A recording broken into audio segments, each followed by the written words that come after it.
The hospital corridor was never truly silent. It breathed. It hummed with the sterile drone of fluorescent lights and the distant rhythmic beep of heart monitors. But tonight, the air felt different. It felt heavy, cold, and thick with the unmistakable scent of approaching death. The rain lashed violently against the reinforced glass of the private VIP wing on the 5th floor.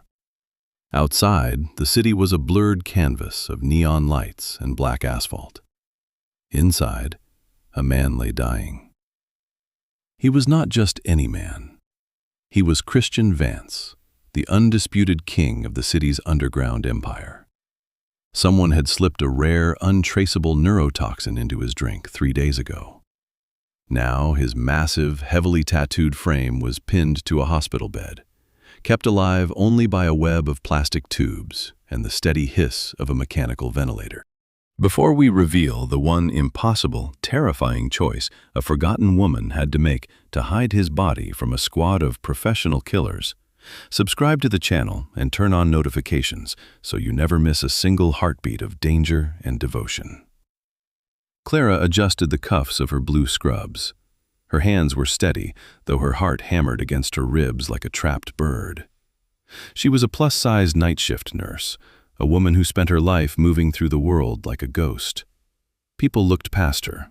They looked through her.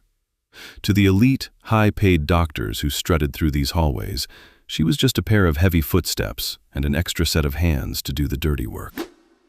They saw her curves as a sign of softness, a lack of discipline. They did not see the sharp, analytical mind that recorded every detail. They did not see the steel in her spine. She stood at the foot of Christian's bed, checking his vitals. Even in a medically induced coma, the man radiated a terrifying power. His jaw was sharp, covered in a dark stubble. Intricate tattoos of serpents and thorns crawled up his thick neck and disappeared under the collar of his hospital gown. He looked like a fallen god, helpless but still lethal. Suddenly, the lights flickered. The steady hum of the building died instantly. Total darkness swallowed the room. The backup generators should have kicked in within 3 seconds. They didn't. The silence that followed was absolute, heavy, and wrong. The electronic monitors beside Christian's bed began to scream, their backup batteries emitting sharp, frantic warning beeps that echoed down the empty corridor. Clara froze. Her eyes adjusted to the dim moonlight filtering through the rain-streaked window. Then came the sound. A muffled, metallic pop. Then another.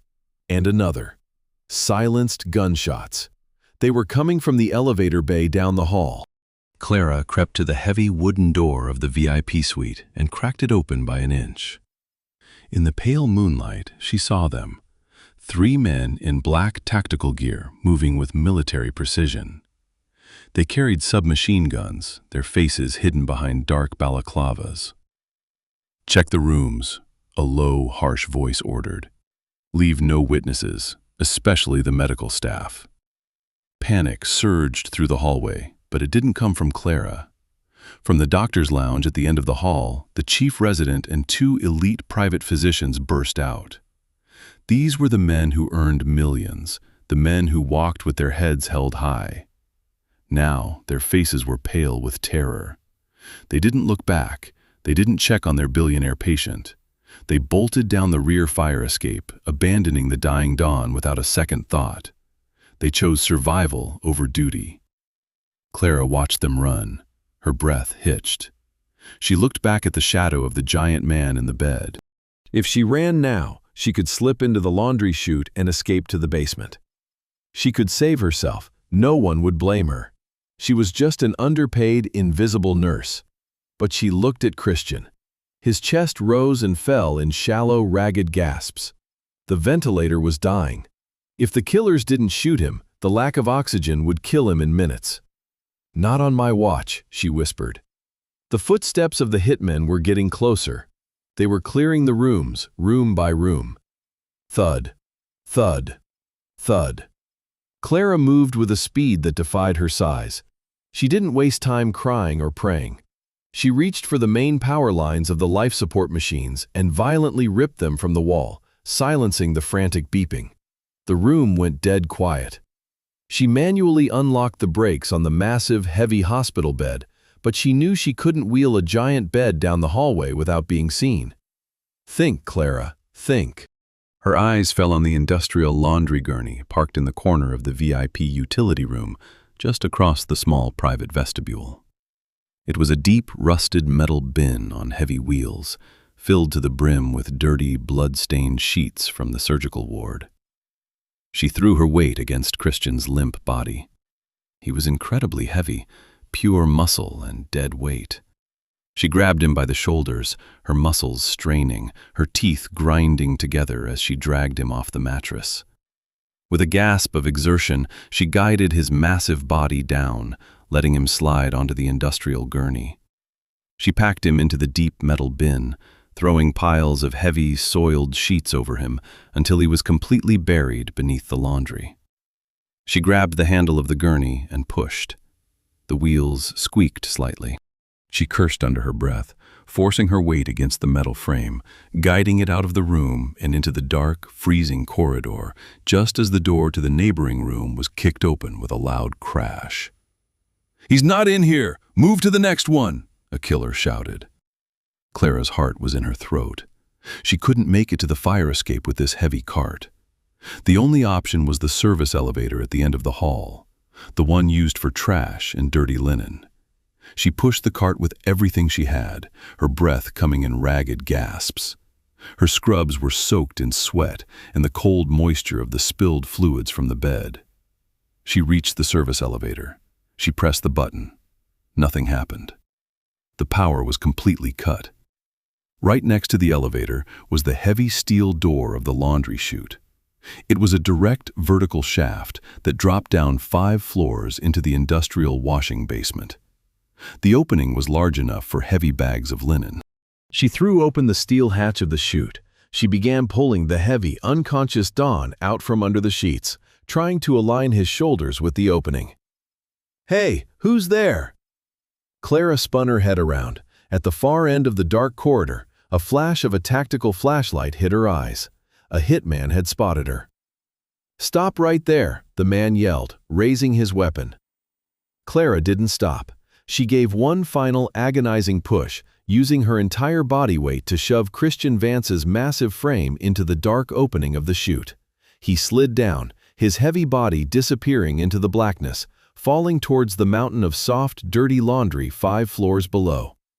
But she didn't have time to jump after him. The hitman opened fire. The corridor exploded with the muffled thuds of suppressed gunfire. Sparks flew from the metal walls. Clara threw her body flat against the heavy steel frame of the laundry chute, trying to shield the opening with her own flesh, ensuring that no stray bullets could travel down the shaft to hit the man she had just dropped. A sharp, searing pain tore through her shoulder. She gasped, her eyes widening as the heat of a bullet grazed her flesh, tearing through her blue scrubs and leaving a trail of deep crimson blood against the sterile white wall. Another bullet clipped her thigh. The force of the impact knocked her hard against the floor. She fell, her vision blurring, her own blood pooling beneath her on the cold linoleum. Through the haze of pain, she heard the heavy footsteps of the killer approaching. He stood over her, the barrel of his gun pointing directly at her forehead. "Where is Vance?" the killer growled, his voice devoid of humanity. Clara looked up at him through the dark strands of her hair. She was bleeding, she was terrified, and her body was broken. But she didn't blink. She didn't utter a word. She looked at the man with a cold, defiant silence that shocked him. Suddenly, the distant wail of police sirens pierced the night air. The backup sirens from the street below grew louder and louder. The city police were finally responding to the silent alarm. The killer cursed loudly, looking over his shoulder. "Time's up. We have to move. Now." He lowered his gun, gave Clara a brutal kick to her ribs that made her gasp for air, and sprinted back toward the fire escape with his team, leaving her bleeding in the dark. Clara lay on the floor, the pain radiating through her body in waves. Her vision was fading at the edges, but as her eyes began to close, she looked at the open laundry chute. She had kept him alive. She had stayed when everyone else ran. With the last ounce of her remaining strength, she dragged her bleeding body toward the edge of the chute and let herself slide into the dark, falling into the unknown after the monster she had chosen to save. The darkness of the laundry shaft swallowed Clara whole. She fell through the empty space, her body colliding with the cold metal walls before she landed with a heavy, breathless thud onto the massive mountain of soiled linen at the bottom. The impact knocked the remaining wind from her lungs. She lay there for a moment, gasps tearing through her throat, her vision spinning in shades of gray and crimson. The pain in her grazed shoulder and bleeding thigh burned like liquid fire. But she didn't allow herself to faint. She couldn't. Through the dim, industrial twilight of the basement laundry room, she heard a low, ragged groan. Clara crawled forward on her hands and knees, dragging her injured leg behind her. She clawed through the sheets until she found him. Christian Vance lay buried beneath the heavy canvas bags. The fall had been cushioned by the hundreds of pounds of linen, but the sudden movement had done something else. It had shocked his system. The rare neurotoxin running through his veins was wearing off, replaced by a massive spike of pure adrenaline. His massive chest heaved. His eyes, dark as midnight and wild with primal fury, suddenly snapped open. He didn't know where he was. He didn't know who she was. All his survival instincts, honed by a lifetime of war in the criminal underworld, exploded at once. With a terrifying, explosive burst of strength, Christian lunged forward. His large, scarred hand shot out and clamped around Clara's throat, pinning her down against the pile of sheets. "Who are you?" he growled, his voice a deep, gravelly rasp that vibrated through her chest. "Did they send you to finish me?" Clara couldn't breathe. The grip on her neck was like a vice made of iron. Her vision began to blur at the edges again, but she didn't panic. She didn't scratch at his face or beg for her life. Instead, she looked directly into his murderous gaze, her eyes steady, calm, and utterly fearless. She raised her trembling, blood-stained hands and placed them gently over his large, calloused knuckles. She didn't fight his grip, she just held on to him. "I'm your nurse," she choked out, her voice barely a whisper. "The doctors ran. The killers are upstairs. If I wanted you dead, I would have left you in the bed." Christian stared down at her. His chest rose and fell in heavy, ragged pants as he processed her words. His eyes traveled from her pale, sweaty face down to her neck and then to her shoulder. Her blue scrubs were shredded, soaked through with dark, sticky blood. It wasn't his blood, it was hers. He looked around the basement, taking in the dirty concrete walls, the massive industrial washing machines, and the laundry chute above them. He realized what she had done. A plus-size girl, a total stranger, had dragged his heavy, unconscious body into a trash chute and taken a bullet for him, while his own highly paid security and elite medical team had fled like rats. Slowly, the pressure on her throat loosened. Christian pulled his hand back, staring at his palms, which were now stained with her blood. "You're bleeding," he muttered, his dark eyes narrowing as he looked at her voluptuous, trembling frame. "I'll live," Clara gasped, drawing a deep, painful breath into her lungs. "But we need to move. They might check the basement before they leave. Can you walk?" Christian didn't answer. He tried to stand, but his muscles, still partially paralyzed by the residual poison, betrayed him. He stumbled, his massive frame tilting forward. Clara didn't hesitate. She threw her weight under his shoulder, catching him before he hit the concrete floor. She groaned as his immense weight pressed against her injured side, but she held her ground, her strong, curved body acting as his human crutch.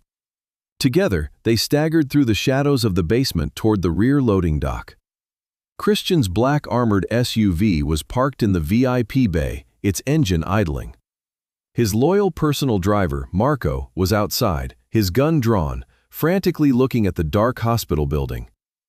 "Don Christian!" Marco gasped, his eyes widening in shock as he saw his boss emerging from the shadows, supported by a bleeding nurse in torn scrubs. "Get the door," Christian commanded, his voice returning to its cold, commanding authority. "And get us to the safe house, now." Marco threw the rear door open. Christian slid onto the leather seat, pulling Clara inside with him. Before she could even sit properly, the SUV roared to life, its tires screeching as it tore out of the hospital bay and vanished into the rainy night. The drive was a blur of agonizing pain and heavy silence. Clara sat pressed against the far corner of the leather seat, trying to put pressure on her bleeding thigh with a handful of clean towels Marco had handed her. She could feel Christian's eyes on her. He didn't look away from her for a single second. His gaze was intense, analytical, and heavily shadowed. They arrived at a secluded mansion hidden behind high stone walls and iron gates on the outskirts of the city. Armed guards stood at every corner, their rifles raised. Christian was helped out of the car by Marco, but he refused to let anyone touch Clara. "Bring her to the main study," Christian ordered, his voice echoing through the grand, marble-floored foyer. "And bring the medical kit. I will tend to her myself." Minutes later, Clara found herself sitting on a plush, velvet armchair in a massive room lined with dark mahogany bookshelves. A single, heavy desk lamp cast long, dramatic shadows across the room. The pain in her body was a dull, throbbing ache now, but her mind remained sharp. Christian stood before her. He had stripped off his hospital gown and donned a crisp black silk shirt, though it remained unbuttoned, revealing the thick bandages over his chest and the intricate tattoos that covered his powerful torso. He looked alive, dominant, and terrifyingly handsome. He picked up a bottle of antiseptic and a needle with medical thread. He walked over to her, his heavy boots clicking against the hardwood floor.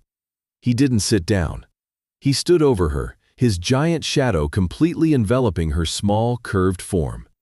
"Take off the top of your scrubs," he said, his voice flat and unreadable.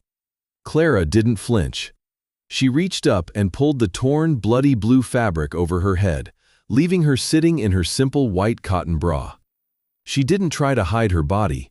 She didn't feel ashamed of her thick waist, her soft, rounded stomach, or the full curves of her hips. She looked up at him, her chin held high. Christian paused, his eyes darkened as his gaze swept over her. For a moment, the cold, ruthless Mafia Don disappeared, replaced by a man looking at something utterly captivating. He didn't see the imperfections the rest of the world saw. He saw a woman of incredible strength, a woman whose soft curves held a power that had saved his life. He knelt before her, his large hands surprisingly gentle as he poured the antiseptic onto a piece of gauze. He pressed it against her shoulder wound. Clara bit her lip, a sharp hiss escaping her teeth, but she didn't move. "You didn't run," Christian said softly, his voice low as he began to carefully stitch the graze on her shoulder. "My doctors ran. My expensive security team failed. You are a night shift nurse making pennies, carrying a heavy debt according to the files my man Marco just pulled up. Why did you stay, Clara?" He stopped stitching and looked up, his dark eyes locking onto hers under the harsh light of the lamp. This was his test, the ultimatum. He needed to know if she was an angel sent to save him, or a spy planted by his enemies to gain his trust. "Tell me the truth," Christian whispered, his face inches from hers. "Why would an ordinary, invisible girl bleed for a monster like me? What do you want? Money? Power? Revenge?" Clara looked deep into his eyes. She could see the paranoia, the years of betrayal, and the cold loneliness that guarded his heart. "I didn't stay for your money, Christian," she said firmly, using his first name without fear. "I didn't even know who you were when the lights went out. I stayed because I am a nurse. My job is to keep people alive when the world wants them dead. The doctors saw a monster they were afraid to die for. I just saw a patient who couldn't fight back. I don't run from a fight, and I don't abandon people who are helpless." Christian stared at her. He searched her face for any sign of a lie, any tremor of deceit. There was none. Her gaze was as steady as a mountain.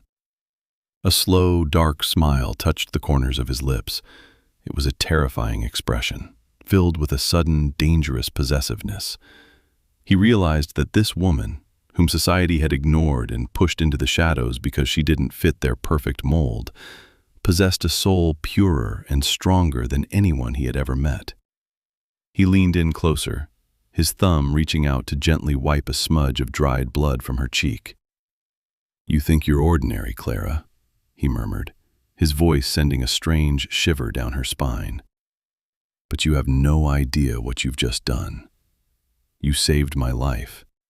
And in my world, when you save a monster, you don't get to walk away from him." Christian rose to his full height, his massive frame casting a dominant shadow over her. He turned to Marco, who stood silently at the door. "Call the bank," Christian commanded, his voice cold and absolute. "Find the collection agency holding the debt of Clara's family. Buy the agency. Burn her files. By tomorrow morning, her family owes nothing to anyone in this world." Clara gasped, trying to sit up, but the pain in her thigh caught her. "Christian, no. I didn't ask for your money. I don't want to be indebted to a man like you." Christian knelt back down, his large hand gently but firmly gripping her chin, forcing her to look into his dark, burning eyes. "You owe me nothing, Clara. This is not a debt. This is a fact. Nobody who belongs to me carries a burden from the past." "I don't belong to you," she whispered, her chest rising and falling heavily, her full curves pressing against the edge of her bra. "You do," Christian murmured, his thumb brushing against her lower lip. "The moment you took a bullet for me, you stepped into my world, and I protect what is mine." The next morning, the mansion became a whirlwind of activity. Christian refused to let Clara leave the estate. He confined her to the master guest suite, a room larger than her entire apartment. When she woke up, her old torn scrubs were gone. In their place sat 3 major fashion designers from the city's high-end district, surrounded by racks of exquisite, custom-made clothing. The main designer, a thin, arrogant man, looked at Clara's voluptuous figure with a critical, disapproving eye. "We will need to use heavy corsets and dark, loose draping," the designer muttered to his assistant, "to minimize the proportions, to hide the excess." "You will hide nothing," a cold voice boomed from the doorway. Christian stood there, dressed in a sharp 3-piece suit. He walked into the room, his eyes scanning Clara's body with raw, unfiltered hunger. He walked up to the designer, his presence so suffocatingly dangerous that the man visibly trembled. "You will design clothes that worship her curves," Christian whispered, his voice dangerously low. "Every silk dress, every gown will be tailored to highlight her hips, her waist, and her strength. If I see her in a single piece of cloth meant to make her look smaller, I will burn your studio to the ground with you inside it. Do you understand me?" The designer nodded frantically, his face pale as ash. For the next 2 weeks, Clara's life changed completely. Christian made her his personal medical shadow. Wherever he went within the compound, she was by his side. He didn't look at her with pity. He looked at her with an intense, growing obsession. When his men looked at her, they didn't see an invisible nurse anymore. They saw a woman protected by a god. One evening, Christian sat at his heavy mahogany desk, reviewing intelligence reports about the cartel that had ordered the hospital hit. Clara walked in, carrying a fresh tray of medical bandages to check his healing wounds. "The men who attacked the hospital," Christian said without looking up, his voice tight. "They belong to the Leon syndicate. They think I am weak. They think because I was poisoned, my empire is crumbling." "Are you weak?" Clara asked softly, setting the tray down. Christian looked up, a dark, dangerous smirk playing on his lips. He reached out, grabbing her by her waist, pulling her thick, soft hips flush against his lap. Clara gasped, her hands resting instinctively on his broad shoulders. "What do you think, Clara?" he murmured, his hands gripping her waist firmly, feeling the lush, heavy warmth of her body. "Do I feel weak to you?" "No," she breathed, her heart racing. The sheer contrast between his hard, muscular body and her soft, ample curves made her blood run hot. "You feel like trouble." "I am trouble," he agreed, leaning in until his lips almost brushed her ear. But I am your trouble now. My enemies are looking for a weakness. They think they can find one in you. But they don't know what kind of fire is hiding beneath your beautiful skin. Suddenly, the heavy double doors of the study burst open. Marco ran into the room, his face covered in sweat, his gun already drawn. "Don Christian, we have a breach," Marco shouted. "The perimeter alarms at the south gate just went dead. They're inside the house." The air in the room turned to ice. Christian didn't panic. His grip on Clara's waist tightened for a split second before he smoothly stood up, shielding her voluptuous body with his own massive frame. He drew a sleek, matte black pistol from his shoulder holster with a fluid, lethal motion. "Take her to the safe room beneath the wine cellar, Marco," Christian commanded, his voice deadly calm, completely devoid of fear. "If anyone gets past you, kill them. If you run out of bullets, use your teeth." "No," Clara said, her voice ringing out clearly over the sudden, distant echo of gunfire from the lower floors. She grabbed Christian's arm, her fingers sinking into the expensive fabric of his suit. "You are still recovering from the neurotoxin. Your reflexes are delayed by 0.2 of a second. Let me stay with you." Christian looked down at her, a fierce, dark pride burning in his eyes. He leaned down and pressed a hard, brief kiss against her lips, a taste of smoke, leather, and raw dominance. "You've done your job, Clara. Now let me do mine. Hide." Marco grabbed Clara's hand, pulling her toward the hidden service door behind the bookshelf. They moved quickly down the narrow, dimly lit concrete stairs, the heavy thuds of automatic gunfire vibrating through the walls above them. The Leone syndicate had brought a small army. They were desperate to eliminate the Don before he could fully recover. They reached the heavy steel door of the underground bunker. Marco punched in the security code, his hand shaking slightly. But just as the heavy mechanism clicked open, a flashbang grenade bounced down the stairs behind them. A blinding white light exploded in the narrow corridor. A deafening roar shattered Clara's senses. The force of the blast threw her hard against the concrete wall, her vision dissolving into a chaotic swirl of gray and white. Through the high-pitched ringing in her ears, she heard a choked groan. Marco was down, his body slumped over the threshold of the safe room, blood trickling from his temple. Before Clara could shake the dizziness from her head, two heavy, rough hands grabbed her by her hair, violently jerking her to her feet. "Look what we have here," a cruel, mocking voice hissed. It was Victor, the chief enforcer of the Leone cartel. "The Don's new little toy, the fat nurse who thinks she's a savior." Clara choked back a scream as Victor dragged her up the stairs, her feet slipping on the concrete. Her shoulder wound, barely healed, tore open under the strain, a warm streak of blood soaking through her new, tailored silk dress. But she didn't beg. She didn't cry. Her mind, sharp and analytical, even in the clutches of terror, was already calculating her survival. Victor dragged her back into the grand marble foyer of the mansion. The space was a war zone. Splintered mahogany, shattered glass, and the bodies of fallen soldiers littered the floor. Christian stood at the top of the grand staircase, his black shirt stained with gunpowder and the blood of his enemies. He looked like an ancient god of war, his eyes locked onto the front door, waiting for the final wave. "Christian!" Victor shouted, stepping out into the open foyer, using his massive grip to hold Clara in front of him as a human shield. He pressed the cold steel barrel of a revolver directly against her temple. "Drop the gun! Drop it, or I paint this pretty marble floor with your nurse's brains." Christian froze. His eyes shifted from the doorway to Clara. For the first time since she had met him, she saw a flicker of absolute horror pass through his dark, unyielding gaze. His jaw clenched so hard the muscles jumped under his skin. The hand holding his pistol trembled with a terrifying, repressed rage. "Let her go, Victor," Christian whispered, his voice vibrating with a menace so profound it seemed to shake the very foundations of the house. "If you pull that trigger, there is no corner of this earth where you can hide from me. I will dismantle your entire bloodline piece by piece."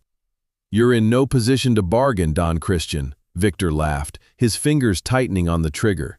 "She's just a regular girl, A bit of extra meat to cushion your fall. Is she really worth your entire empire? Drop the gun, or she dies right now." Clara looked up at Christian. She saw the agonizing choice in his eyes. He was going to drop his weapon. He was going to surrender his kingdom, his life, everything he had built, just to keep her breathing for one more minute. He loved her. The realization hit her with the force of a tidal wave. This monster was willing to die for her. Not on my watch, she thought. Clara didn't wait for Christian to make his choice. She knew Victor's stance was unstable. He was putting all his weight on his back leg to hold her heavy, voluptuous frame up against him. Relying on her deep medical knowledge of human anatomy, she drove her heavy elbow backward with explosive force, striking Victor directly in the brachial plexus, the cluster of nerves at the base of his neck. The effect was instantaneous. Victor's right arm went completely numb, his fingers involuntarily opening, the revolver clattering loudly onto the marble floor. Before he could recover from the blinding flash of pain, Clara shifted her weight, using her full, powerful hips to throw him off balance. She slammed her body back against his chest, sending him stumbling backward onto the slick, blood-stained floor. "Now, Christian!" Clara screamed, throwing her body flat against the ground to clear the line of fire. The air exploded. Christian didn't hesitate for a single microsecond. 3 heavy, deafening shots echoed through the foyer. The bullets tore through Victor's chest before he could even register that he had lost his grip. He fell backward, his eyes wide with imperial shock, his blood pooling into the white marble. The silence that followed was suffocating. The remaining Leone soldiers, seeing their leader eliminated with such brutal efficiency, broke formation and fled out into the rainy night, pursued by the roaring gunfire of Christian's arriving reinforcements. Christian didn't care about the fleeing enemies. He dropped his smoking gun and practically flew down the stairs, falling to his knees beside Clara. His large, scarred hands trembled as he pulled her into his arms, lifting her heavy, curved body against his chest, as if she were the most fragile piece of glass in the universe.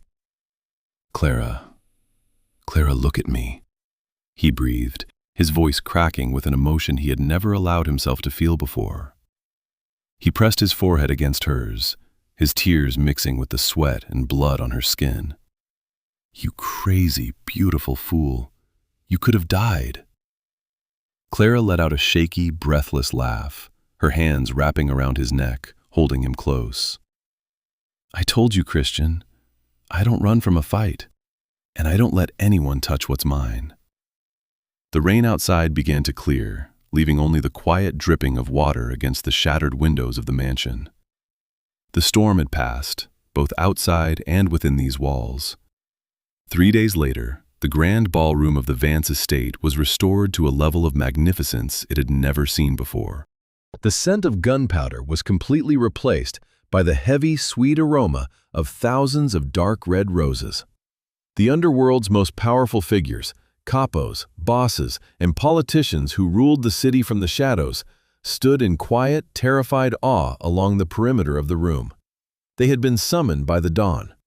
At the top of the grand marble staircase, the heavy oak doors swung open. Christian stood there, looking every bit the absolute ruler he was, dressed in a flawless midnight black tuxedo. But he didn't walk down alone. Beside him stood Clara. She wore a custom-designed, off-the-shoulder emerald silk gown that hugged every magnificent curve of her body. The fabric shimmered under the crystal chandeliers, highlighting the lush fullness of her hips and the proud, unbroken posture of her spine. Her hair was swept up, revealing the faint silver scar on her shoulder, the mark of her loyalty, a badge of honor more precious than any jewel. Christian offered her his arm. Clara placed her hand on his sleeve, her touch calm and steady. Together they walked down the stairs, the crowd parting before them like the sea. They reached the center of the ballroom floor. Christian turned to face his syndicate, his dark eyes sweeping over the crowd until the room went dead silent.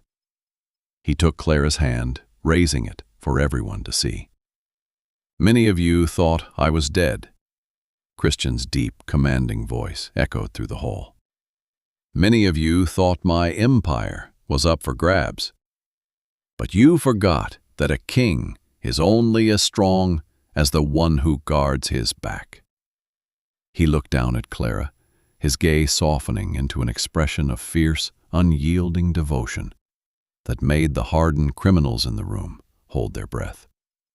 This woman did not run when the wolves came, Christian declared, his voice ringing with absolute authority.